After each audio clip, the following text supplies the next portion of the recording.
करीब 5 साल पुरानी ये बात है। एक लड़का अपनी मामी के पास जाता है और जाकर बात करता है।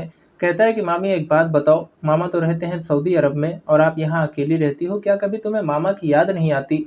जैसे ही उस लड़के ने अपनी मामी से इस तरह की बात कही, उसने कहा याद तो बहुत आती है लेकिन क्या करूँ, वो कमाने के लिए सऊदी अरब गए हैं।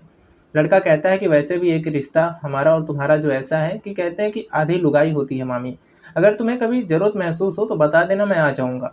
इस तरह की मजाक-मजाक में मामी और भांजे की बातचीत चल रही थी और मामी ने कहा कि ठीक है आ जाना। लेकिन उस लड़के की हिम्मत तो देखो, वो अपनी मामी के पास पहुंच जाता है और कहता है कि तुमने तो कहा था तो मैं आ गया। जैसे ही वो उसके सामने खड़ा था, मामी को उसकी डेयरिंग इतनी पसंद आती है कि बड़ी हिम्मत है कि वो यहाँ तक चला आया। बस ये पहली ऐसी मुलाकात थी, उसके बाद फिर कोई बहाना ढूंढते थे मिलने का, मिलाने का। और ये सिलसिला ऐसे लगातार चला जाता है।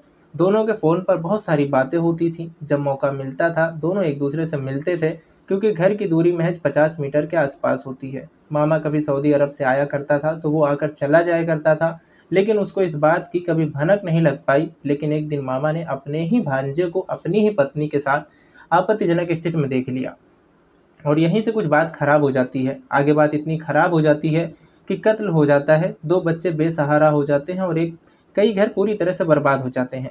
नमस्कार दोस्तों, मैं हूँ राज और आज के इस क्राइम के एपिसोड में आप सभी का बहुत-बहुत स्वागत है।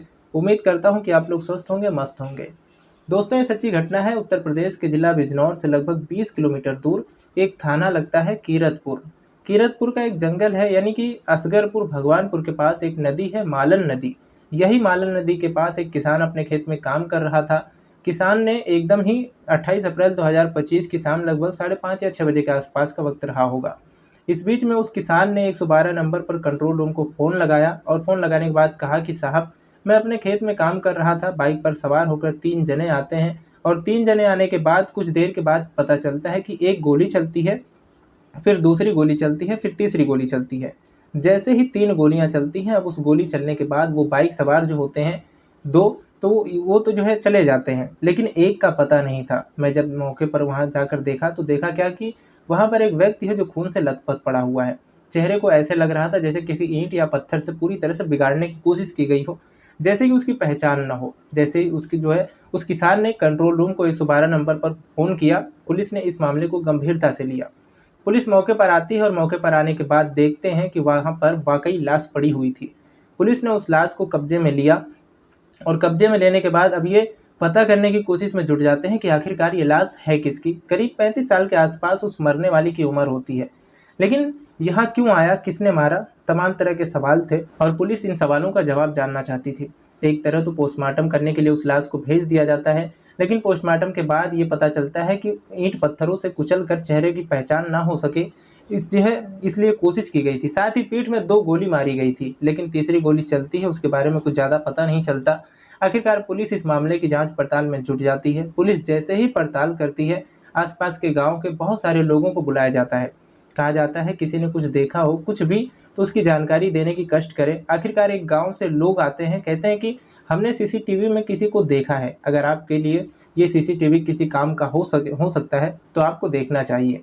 अब पुलिस वालों ने पास के ही गाँव का जो सीसीटीवी कैमरे लगे हुए थे उनको देखा, तो उसमें 2 लोग जाते हुए दिखाई दे रहे थे। उनके चेहरे भी बिल्कुल साफ दिख जाते हैं और जब उनकी शिनाख्त कराई जाती है तो पता चलता है कि बिजनौर का एक मोहल्ला लगता है अफ़गानान, और वहीं का रहने वाला एक व्यक्ति होता है जिसका नाम मेहरबान होता है।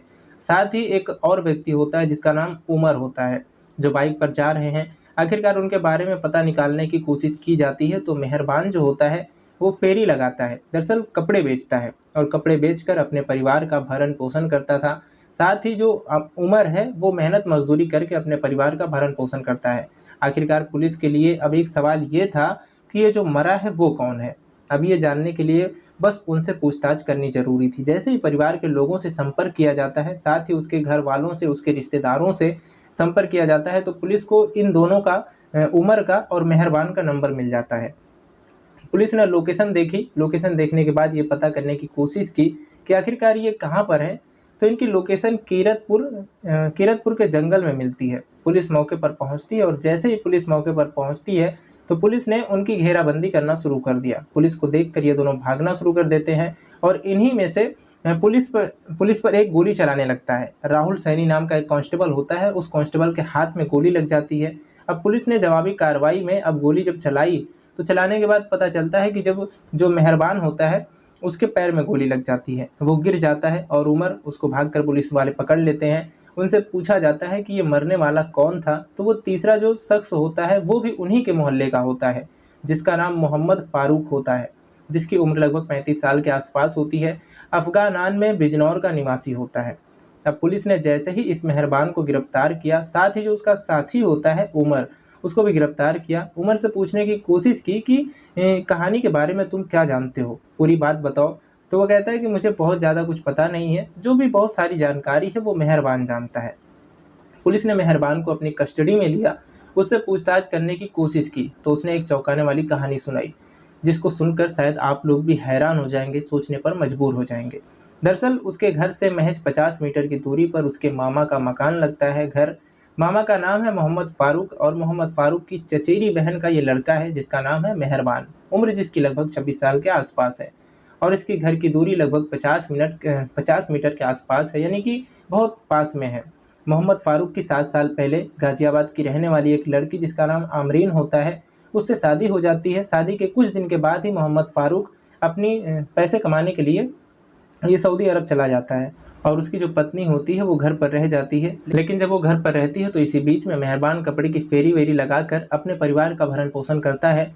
एक दिन जाते जाते उसने मजाक में जैसे अमरीन ने पूछा कि तुम्हारे पास क्या क्या कपड़े हैं। जब कपड़े की खरीदारी की बातचीत करने के दौरान ही अमरीन और मेहरबान की ऐसा कम्युनिकेशन होता है, ऐसी बातचीत होती है कि अमरीन ने वो अमरीन से कह बैठता है कि तुम्हें मामा की याद नहीं आती। वो कहती है याद तो बहुत आती है, लेकिन क्या करूँ, वो कमाने के लिए गए हैं। वो कहता है कि वैसे भी तुम्हारा रिश्ते में मैं आधा शौहर लगता हूँ, वैसे भी आप मेरी आधी बीवी लगती हो। मामी तो आधी वैसे भी बीवी होती है, लुगाई होती है। तो जैसी हंसी मजाक की बात थी, तो हंसी मजाक कुछ इतना आगे बढ़ जाता है कि वो उसके घर पर पहुंच जाता है। उसके साथ उसकी दोस्ती होती है, फिर आगे इन दोनों का अवैध संबंध बनने लगता है। जब भी इन्हें मौका मिलता था तो वो दोनों एक दूसरे से मिलने की तमाम कोशिशें करते थे। फ़ोन पर बहुत सारी बातें होती थी। अब घर में मिलने का मौका हो तो ठीक है, नहीं तो घर के बाहर भी मिलने का मौका इन लोग को हो जाता था। अब जैसे किसी होटल में गए या किसी जगह पर आराम से मिलते थे, बातचीत करते थे, और ऐसे करते-करते लगातार आगे वक़्त बढ़ रहा था। और इन दोनों के इस रिश्ते के बारे में किसी को कानो-कान भनक नहीं थी, ना परिवार के लोगों को, ना रिश्तेदारों को, किसी को कोई जानकारी नहीं थी। आराम से रिश्ता चल रहा था, लेकिन मोहम्मद फारूक जब इस एक दिन सऊदी अरब से अपने घर वापस लौट कर आता है, वो एकदम से अचानक से घर से बाहर निकलता है कि मैं कुछ देर के बाद वापस आऊँगा, और जाकर तुरंत वो वापस लौट कर आता है, तो पता चलता है कि अपने ही घर में आखिरकार वो अपनी ही पत्नी को अपने ही भांजे के, यानी कि जो चचेरी बहन का लड़का होता है, उसके साथ आपत्तिजनक स्थिति में देख लेता है। और बस उसे देखकर उसका खून खौल जाता है। यहीं से इन दोनों के बीच में तनाव वाली स्थिति पैदा हो जाती है। इसने बंदिशें लगा दी कि अब आज के बाद मेहरबान कभी घर के अंदर नहीं आएगा, यदि घर के अंदर आया तो अच्छा नहीं होगा। अब वो किसी न किसी बहाने से अपनी पत्नी को पीटता था, उसके साथ मारपीट करता था, और उसके घर से बाहर निकलने पर पूरी तरह से पाबंदी लगा दी थी कि तुम बिल्कुल भी किसी से नहीं नहीं मुलाकात करोगे, किसी से बातचीत नहीं करोगे। और वक्त आगे बढ़ता रहता है, एक बेटी भी पैदा हो जाती है, एक बेटा भी पैदा हो जाता है। लेकिन जो पति और पत्नी के बीच में जो शक की बुनियाद रखी गई थी, वो बुनियाद से अब पूरी बिल्डिंग बन चुकी थी। वो शक कम नहीं हो रहा था, और इसी से कहीं न कहीं तनाव की स्थिति घर के अंदर पैदा होने लगती है। आमरीन को जब मौका मिलता था, वो अपने प्रेमी जो कि रिश्ते में भांजा था, उसको जो है मेहरबान से सारी बातें बताया करती थी। अब ऐसे करते-करते जब आगे वक़्त बढ़ने लगता है, साल 2025 आ जाता है, और एक दिन ये फैसला करते हैं कि क्यों ना इसको रास्ते से हटा दिया जाए। लेकिन जब रास्ते से हटाने की बात आती है, तो मेहरबान कहता है कि मेरे पास तो कुछ पैसे भी नहीं है, मैं गरीब आदमी हूँ, आखिरकार करूँ तो क्या करूँ? वो कहती है कि तुम्हें परेशान होने की ज़रूरत नहीं है, तुम्हें फ़िक्र करने की बिल्कुल ज़रूरत नहीं है। उसके पास अंगूठी होती है, सोने की चैन थी, लगभग 3 तोला सोना उसने दे दिया। उसने कहा पैसे का इंतज़ाम करो और इसका काम तमाम करो। अब इसके बाद उसने एक देसी कट्टा खरीदता है मेहरबान, और देसी कट्टा खरीदने के बाद जो भी वहाँ पैसे लगते हैं, वो पैसे देता है। गाँव का ही एक लड़का और होता है मोहल्ले का, जिसका नाम उमर होता है। उससे कहता है कि भाई इस तरह से कुछ काम करना है। अब ये काम करने के बहाने, यानी कि उसको मारने के बहाने, ये लगभग 3 साल पहले की बात है। जब 3 साल पहले ये सऊदी अरब से वापस लौट कर आ जाता है, अपनी पत्नी को देखता है, तो उसने कहा कि अब मुझे जाना ही नहीं है वापस, अब मुझे यहीं रहना है। यहाँ पर रहकर वो मैजिक चलाया करता था, यानी कि जो टाटा मैजिक गाड़ी होती है, तो उसे चलाता था। वो अक्सर घर से बाहर रहता था और इसी बीच में घर में मनमुटाव भी होता था। 3 साल से वो कभी नहीं गया, लेकिन उसने पूरी तरह से इनके मिलने पर जो है पूरी पाबंदी लगा दी थी। और यही पाबंदी परेशान कर रही थी और इसी पाबंदी के चलते में हत्या का पूरा प्लान कर लिया गया था। और 28 अप्रैल 2025 को आखिरकार ये पूरी प्लानिंग कर ली जाती है। वो अपने मामा के पास जाता है कि मामा जो हुआ सो हुआ, इस बात को ख़त्म करते हैं और वैसे भी आप मुझसे इतना नाराज़ रहते हो, अब हमारे बीच में कुछ भी नहीं है, तुम्हारे परेशान होने की बिल्कुल भी ज़रूरत नहीं है। चलो एक काम करते हैं, बियर पीने के लिए चलते हैं। मेहरबान ने अपने उस मामा मोहम्मद फ़ारूक को बियर का ऑफ़र दिया। साथ ही अपने दोस्त को अपनी जो बाइक होती है उस पर बैठाता है और बैठाने के बाद यहाँ से कीरतपुर की तरफ चले जाते हैं। असगरपुर भगवानपुर के पास एक मालन नदी पड़ती है, वहाँ जाने के बाद आराम से, अभी बैठने का मौका भी नहीं आया था कि उमर मेहरबान के एकदम जोश में आता है।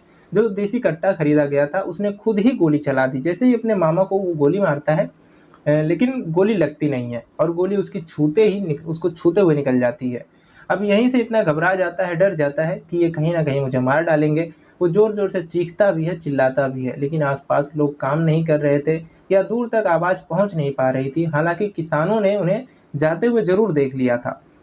लेकिन जब पहली पहली गोली चलती है उसके बाद किसान थोड़ा अलर्ट हो जाता है। उसके बाद फिर जो उमर होता है, मज़दूर जो था, जिसने इस काम के लिए करीब 20,000 रुपए की रकम ली थी, ऐसा बताया जाता है।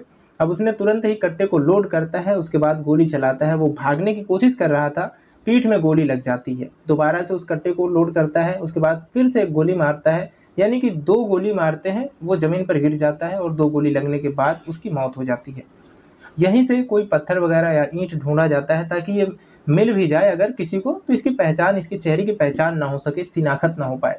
क्योंकि मामी तो कुछ किसी से कहने वाली है नहीं और इसका कभी कोई खुलासा होगा नहीं।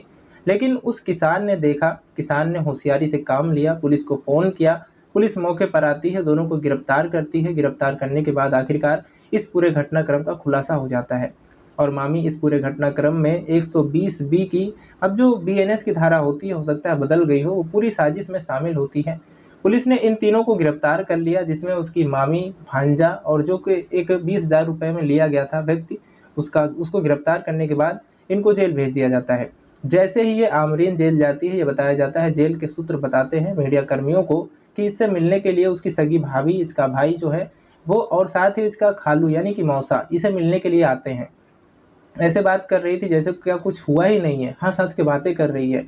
सुबह का नाश्ता उसने जो भरपेट खा सकते हैं वो खाया, दोपहर का खाना उसने भरपेट खाया। आखिरकार 30 अप्रैल 2025 को उसे गिरफ्तार कर लिया था और 1 तारीख को शायद ये मुलाकात करने के बाद सामने आती है कि वो 1 तारीख को मुलाकात करने के लिए गए थे उधर, तो वो जेल चली जाती है। पति उसका मर जाता है, बेटी लगभग 4 साल के आस-पास की और जो बेटा है वो लगभग 2 साल के आस-पास का बेटा है। तो अभी दुनियादारी के बारे में कुछ समझ भी नहीं है उन लोगों को। और वो अपनी माँ के लिए, हालाँकि वो रो रहा है, किसी की गोद में जाकर लेट जाता है, कभी कुछ करता है। लेकिन बेटी, जब उससे पूछा जाता है बेटी से, तो बेटी जो है कहती है कि पापा कहाँ हैं? तो लोग कहते हैं कि पापा इतनी दूर चले गए हैं, अब वो कभी वापस लौट कर नहीं आएँगे।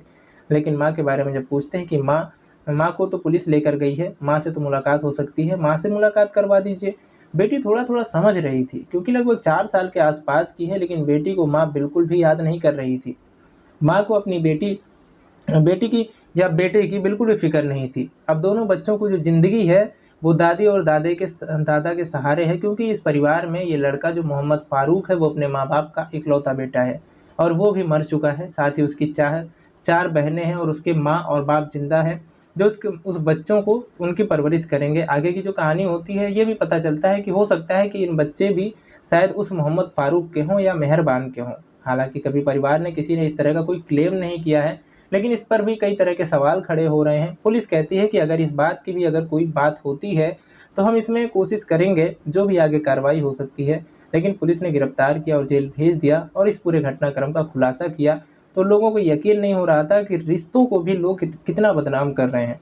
एक महिला ने अपने पति को किस तरह से बेरहमी से मरवा दिया, वो भी अपने भांजे से इश्कबाजी में। दोस्तों, इस पूरे घटनाक्रम को सुनाने का उद्देश्य किसी को परेशान करना नहीं है, किसी का दिल दुखाना नहीं है, बल्कि आपको जागरूक करना है, आपको सचेत करना है। जय हिंद, जय भारत।